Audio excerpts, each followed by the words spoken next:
Hi, so we're going to talk about control of the cell cycle today. So, just a quick review, I want to go over the organization of eukaryotes, like animals specifically, like humans. So, groups of cells that have the similar structure and function make up tissues.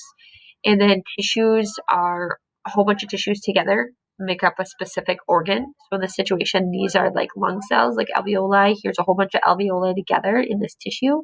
And then these tissues make up the organ, the lung.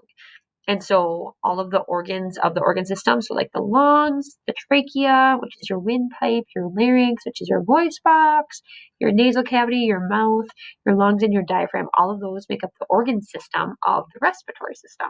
So that's how your body kind of works together. Everything is specialized.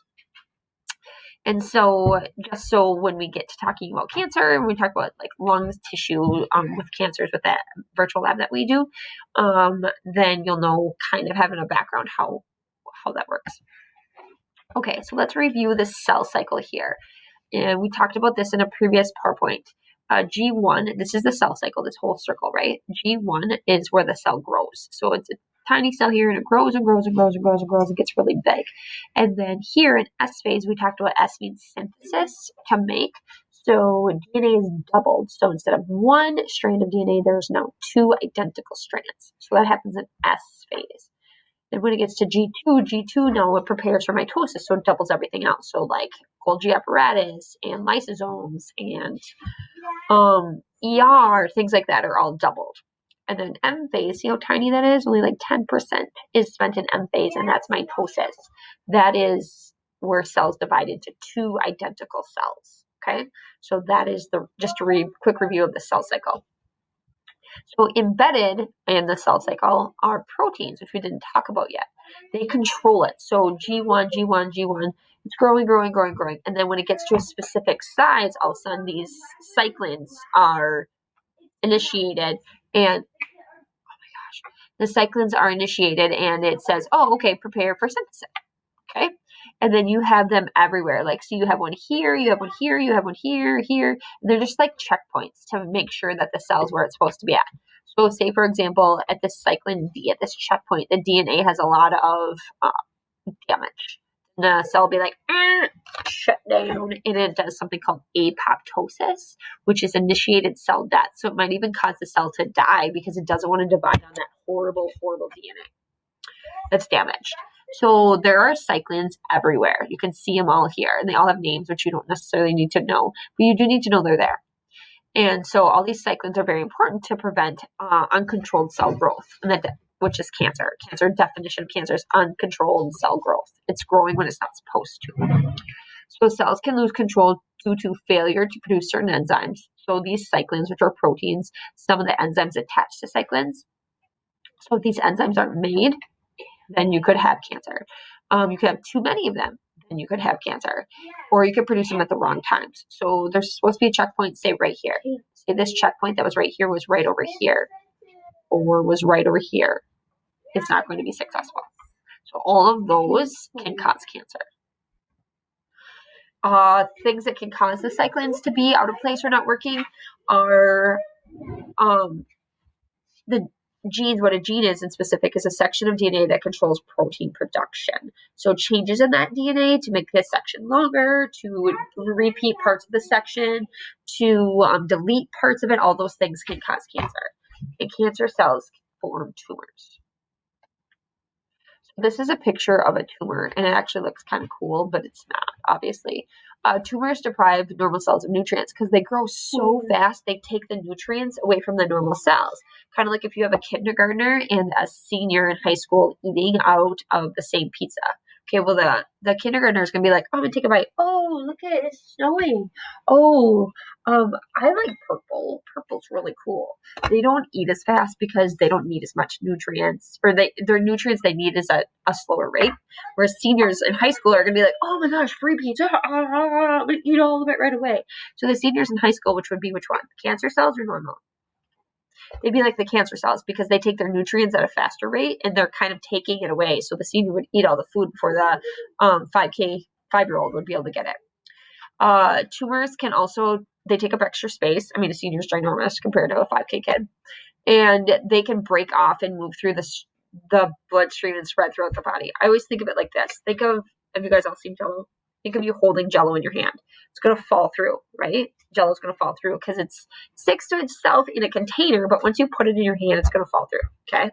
Whereas now, if you ever made noodles, you hold those noodles, they all stick to each other, and they stick very well, and they're not going to fall through, okay? So you have Jell-O in your hand, falling through, and you have cooked noodles in your hand. Which one's going to be cancer? The Jell-O is, because Jell-O can fall through your hands. It's not very adhesive to each other, and the Jell-O is like cancer because cancer spreads very easily. Normal cells would be like the butter noodles or the cooked noodles. They have very strong adhesive properties, which means they stick to each other very, very well. The word metastasize means for a cancer to spread throughout their body through like their circulatory system or lymphatic system, which is like your lymph vessels. You don't say you're going to metastasize peanut butter on a piece of bread. Like, that's not an interchangeable word, but metastasize is specific to cancer spreading through your body. It's just the word that they give for that. So this is what you need to know. Here's what cancer cells do, and then this is the opposite, what normal cells are supposed to do. So cancer cells don't stop growing. Normal cells, they stop growing when they touch another cell. So if here's a cell here, grow, it touches this cell, it's going to stop growing. Okay, it has those cyclins, those checkpoints, like, oh, okay, there's no more room, so I'm not going to grow anymore. Cancer cells don't have cell suicide, whereas normal cells do. Remember how we talked about if there's damaged DNA, they'll undergo apoptosis. If there's some type of mutation, they'll undergo apoptosis, and then they will kill themselves. The cells will kill themselves because they don't want to spread that. Well, cancer cells don't have that. So they don't have that checkpoint that tells them, hey, you need to undergo apoptosis. You need to kill yourself. Apoptosis can be good sometimes. Think about a frog. Is a tadpole, it's a baby, right? And then when it turns into an adult frog, that tail disappears. Well, how does it disappear? With apoptosis. Isn't that cool? You were born with webbed finger, or you weren't born. When you were an embryo in fetus inside your mother's womb, you had webbed between your fingers. It was webbed like a frog. Apoptosis killed all that. So now you have separate fingers. All right, so cancer cells do not have adhesive properties. That's like that Jell-O in your hand. It spreads super easy. Normal cells have adhesive properties, which is awesome because you don't want your lung cell in your digestive system. You don't want your digestive system in your muscles. Okay, that would cause a hot mess. So you need your cells to stick together and stay there. Cancer cells don't do that, which is why they can spread through the bloodstream, which is why sometimes you have skin cancer, which is one of the kinds of skin cancers called melanoma, that can spread and land up in your brain. And you might be like, how'd you get skin cancer in your brain? Because it metastasized through your bloodstream and your blood goes to your brain, and that's how it can get there. Normal cells, they take nutrients at a slow, normal rate. Cancer cells take nutrients super quickly, therefore it deprives the other cells from getting the nutrients, so those normal cells can end up dying because they don't have enough nutrients. Cancer cells obviously grow fast. The definition of cancer cells is overproduction of cells. So they grow. And normal cells don't grow as fast as cancer cells. They listen to all of these rules. So you definitely need to know this slide. Okay, some causes of cancer, some of it can be genetic. So like you have the gene that predispositions you to get cancer. So that is something to keep in mind. Like there's tumor suppressor genes, and they basically suppress the tumor and prevent it from happening. And if you're missing that tumor suppressor gene, you're more likely to get cancer because you don't have that gene that makes it not happen. So usually the children who get cancer at the age of like 2 or 3 or whatever, they obviously have a genetic component because they didn't smoke, they didn't tan, whatever, in order to get these mutagens and carcinogens in their body. This is environmental. Carcinogens are cancer-causing agents like cigarette smoke, air, water pollution, ultraviolet radiation, X-rays. Not that X-rays you get at the dentist once a year. That's not going to cause cancer. Viral infections like human papillomavirus, HPV. There's a vaccine out there now because there's lots and lots of strains of HPV, and some of them cause cancer. So they created a vaccine to prevent you from getting HPV, which you guys all could have gotten. It's more recent. They give it to you when you're like 12, 13, 14. And so that'll prevent you from getting the HPV that could cause cervical cancer or other cancers. So all of these, I know, like my mom took medicine for her neuropathy, and one of the side effects was that could cause cancer.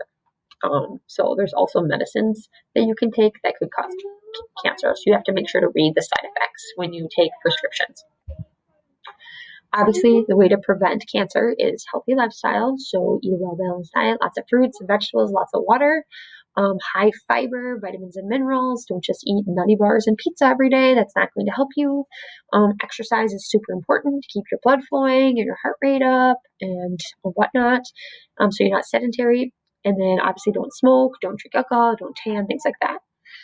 Because those things have been, like tobacco and tanning, have been are carcinogens that can mutate your DNA and can cause cancer in the long run. All right. This is a quick short video that I would either Google it or click on the link in Google Classroom and watch that. I'm not going to show it for you here because I just figure it might glitch your DNA, glitch your internet. And then this one, we are going to watch a 30-minute documentary sometime this week about HeLa cells, this interview here. If you've never read the book, The Immortal Life of Henrietta Lacks, it is very good. It combines science and history, which I love. And so this is an interview with the lady who wrote the book. So we will be watching that. All right, let me know if you have questions.